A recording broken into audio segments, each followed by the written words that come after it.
is FYI, for your information, for your inspiration, from the station with a local origination but a global destination.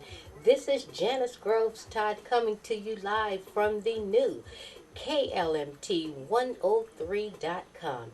And today I have two very special guests in the studio. I'd like to welcome Evangelist JoAnne Smith Hooks, author of I Don't Take It Lightly and The Root of Bitterness. I also have in the studio Pastor Rochione Sanford of Rivers of Life International Ministries. Good morning. Good morning. Good morning. Well, it is truly a pleasure to have you both here today as we explore forgiveness. And we'd like to let our listeners know that effective May 22nd, there will be a 7-week series, The Root of Bitterness, at the Upper Room located at 6381 Imperial Avenue. We want you to come on out. This is a free series that will take place every Tuesday evening beginning at 7 o'clock p.m. So we invite you out if you're struggling with offenses from the past. If there is something holding you hostage, this is an ideal class for you to come out and be freed up. So talk to us about the root of bitterness, Evangelist JoAnne Smith Hooks.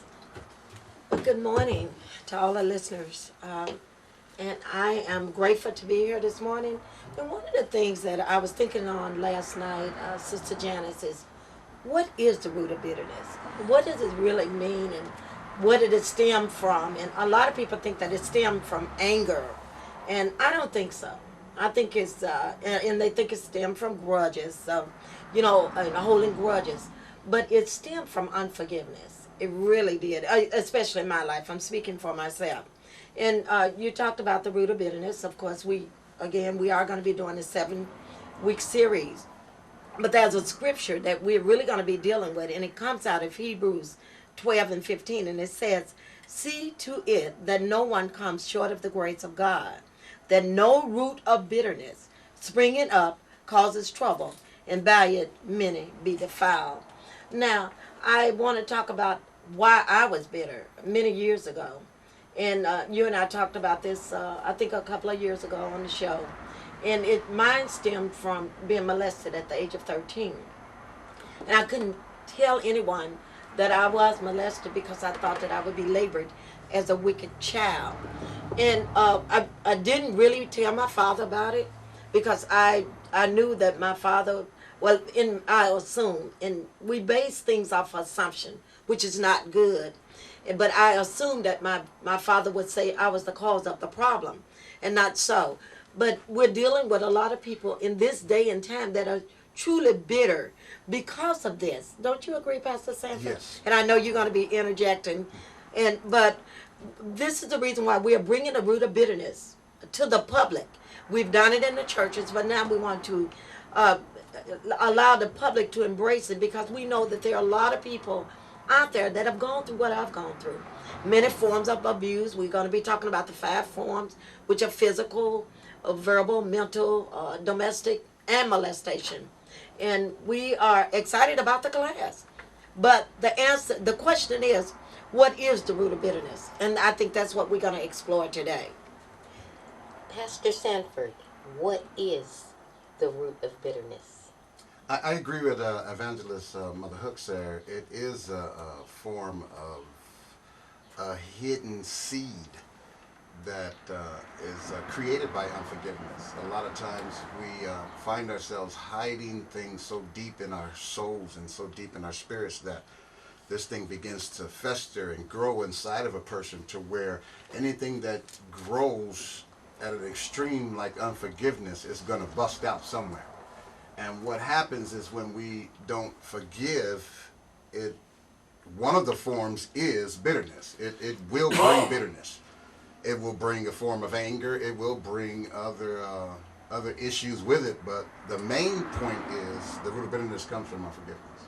Unforgiveness.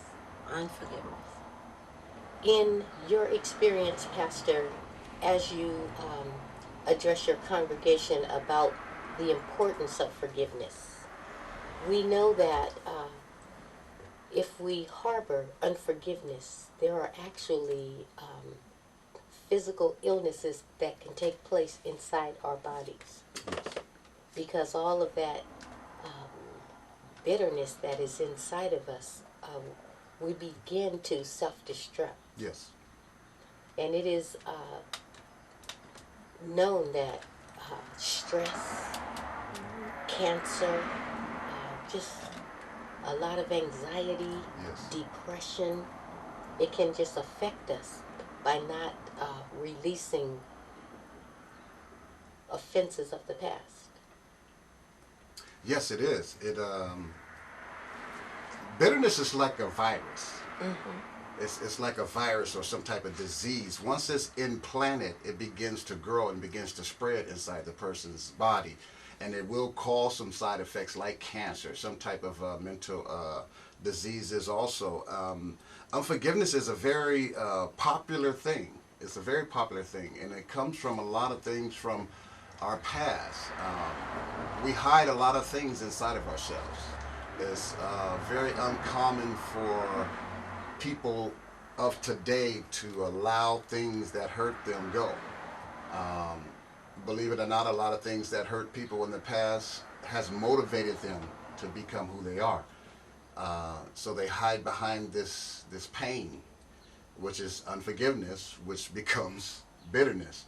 And it begins to erupt inside of them to where it does make a mental problem within their bodies, where there is other diseases that come up, cancer, stress, ulcers, and so on. May I interject there as well? And when you were talking about the pain and the stress and the sickness, I can attest to that because being a victim of cancer, I know that's what mine stemmed from. It stemmed from the unforgiveness and because of the molestation.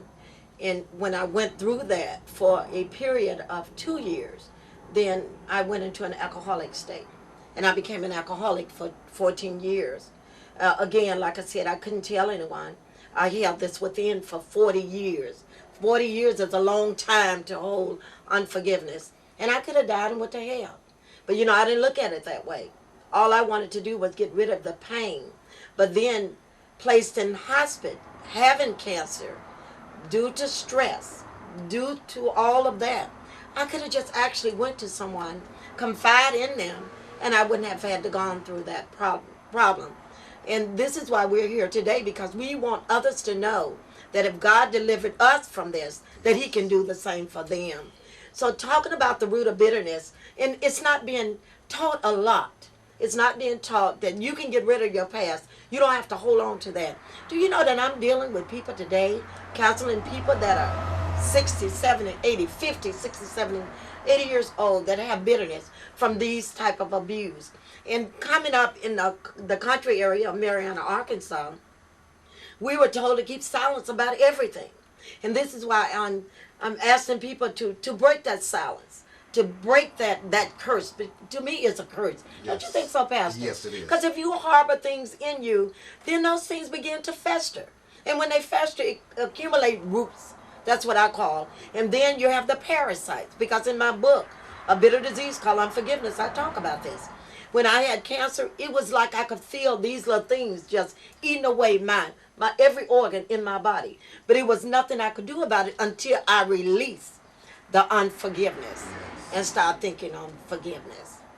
As you spoke on, you turned to alcoholism to mask the pain. So that, but then you were also, by not confiding in anyone or disclosing what happened to you, you were suffering in silence. In silence, yes I was. Every day of my life. And we want to prevent someone, any of our listeners, or if you know somebody that has been traumatized by something of their past, we want you to make contact with Evangelist JoAnne Hooks. She has a book titled The Root of Bitterness. And A Bitter Disease Called Unforgiveness. Yes. a bitter disease called unforgiveness, and they can be walked through, Yes. releasing the guilt, the pain. Uh, there's a lot of disappointment that comes with being abused or traumatized. Yes. And as you were saying, when this happened to you, you didn't really feel like you could go and tell your father because the perception in your young mind, you felt like he was going to be disappointed in you Yes. when you were actually the victim. Yes. And we take to blame as victim, and this is what we're trying to. Well, this is why we're trying to help people, to let them know that they're not to blame for what happened to them. Exactly. And we have to release the guilt and feeling like things are our fault and that we brought them on ourselves when actually there was a perpetrator out there that preyed on someone, Yes. and you began to own what happened to you and not realize that you were just preyed upon. Exactly. Exactly. Pastor? Even besides the victim being preyed upon, the person that pursues the victim is also a victim of bitterness. That's why they would assume that what they have done or what they do is acceptable. Bitterness, I discovered that bitterness is not only a problem with the one that is receiving it, but it stems or it grows past that person by himself. It goes also to a generation. It goes further. It goes from generation to generation to generation. As Evangelist Hooks has said, that in her past, you were told in the family to keep secrets. Mm-hmm. It's just like sin. We came in the world through Adam's sin, mm-hmm. but we didn't know sin until we were taught it. Somebody taught us how to sin. And it's the same thing with bitterness. Somebody taught us how to hold on to bitterness. We knew nothing about keeping secrets until somebody taught us. And a lot of the bitterness came from our parents, came from our peers, came from people that were close to us, people in the church, out of the church, on our jobs. Everybody tried to give us some type of advice to stem or try to direct, a direction to where we need to go. And not only that, it's like Evangelist said, that bitterness is very well hidden. It can be hidden. We are going to pause for a commercial break, and we'll be back with Evangelist JoAnne Hooks and Pastor Rochione Sanford.